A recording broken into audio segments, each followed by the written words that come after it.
আমার নবী জগৎ সমূহের জন্য রহমত, বেঈমানের জন্য নবী রহমত, মুমিনের জন্য আমার নবী রহমত। পুরুষের জন্য যেমন রহমত, নারীদের জন্য আমার নবী রহমত।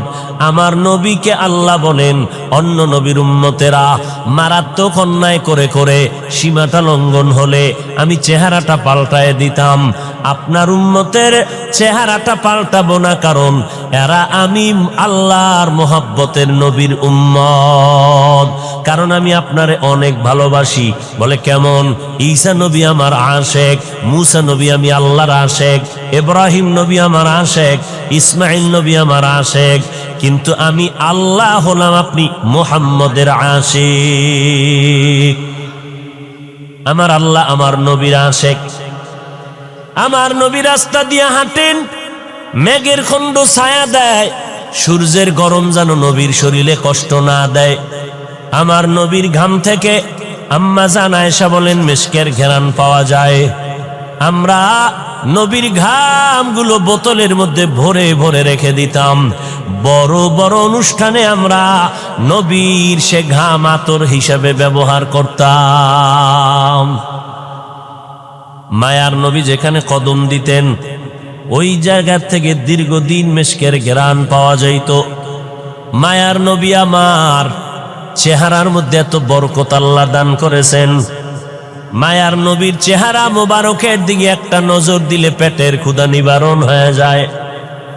নবী বলেন, আমি এমন একটা সময় মক্কা নগরীর মধ্যে আবির্ভূত হলাম যেই সময় মক্কার মানুষের চরিত্র নাই, পৃথিবীর নিকৃষ্ট খারাপ, এদের জবান বড় খারাপ, এদের আখলাক আদর্শ বড় খারাপ।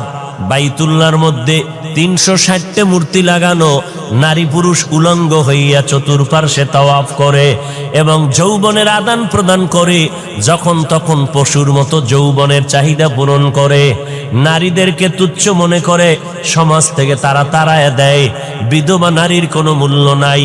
কন্যা সন্তান যদি জন্ম নেয় সাথে সাথে বাবা লজ্জায় মাথা গুটাইয়া নেয়, সমাজে মাথা উঁচু করে না। আবার কোনো বাবা লজ্জায় পড়িয়া বাধ্য হইয়া কন্যা সন্তানগুলো জ্যান্ত মাটির মধ্যে দাফন করে দিত। আমি নবী রহমতের বাতাস নিয়ে যখন মক্কা নগরীতে আগমন করলাম, আসা মাত্র পরিবর্তন মক্কার জমিনে শুরু হয়ে গেল। মা আমেনা বলেন, মোহাম্মদ যেদিন আমার গর্ভ থেকে জমিনের মধ্যে পদার্পণ করলো, আমি একটা বড় নূরের আলো দেখতে পেলাম। ওই আলোটায় শুধু আমার ঘর আলোকিত হয় নাই, বসরা এলাকা, বিশাল বড় রাজার রাজপ্রাসাদের এলাকা, বহুদূর ওই আলো দিয়ে দেখলাম বসরা পর্যন্ত রাজপ্রাসাদগুলো সে আলোতে দেখা যায়। আর আমার নবী বলেন, আমি যেদিন দুনিয়াতে আসছি আমি এসে সেজদার হালাতে মাওলা পাকের শুকর আদায় করছি। আমি আল্লাহর শুকর আদায় করে সেজদারত অবস্থায় যখন আসলাম, বাইতুল্লাহর 360টা মূর্তিও সেজদায় পড়ে গেল। আমি নবী যখন দুনিয়াতে আসছি রহমতের বাতাস নিয়ে, ওই পারস্যের মধ্যে প্রজ্বলিত 1000 বছরের আগুনটা ঠাস করে নিভে গেল। আমি মুহাম্মদ মায়ের গর্ভ থেকে এমন এক সময় জমিনের মধ্যে পদার্পণ করেছি।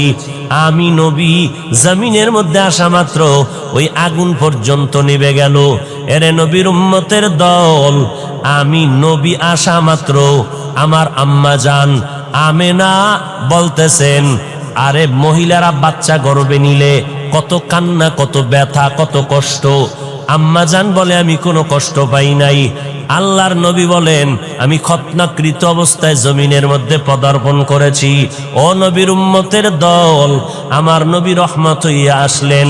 মক্কার মানুষগুলো যেমন একে অপরের সুন্দর দেখতে পারে না, চরিত্রের কোনো ভালাই নাই, আমি মুহাম্মদ আমার আদর্শ দিয়া 13 বছরে মক্কা নগরীর মানুষগুলো স্বর্ণের মানুষ বানায় দিলাম। এমন স্বর্ণের মানুষ আল্লাহ তাআলা ওহী নাজিল করে বললেন, ও পয়গম্বর, অমুক অমুক অমুক সাহাবার আল্লাহ দুনিয়াতে থাকা অবস্থায় জান্নাতের সার্টিফিকেট দিয়ে দিলাম।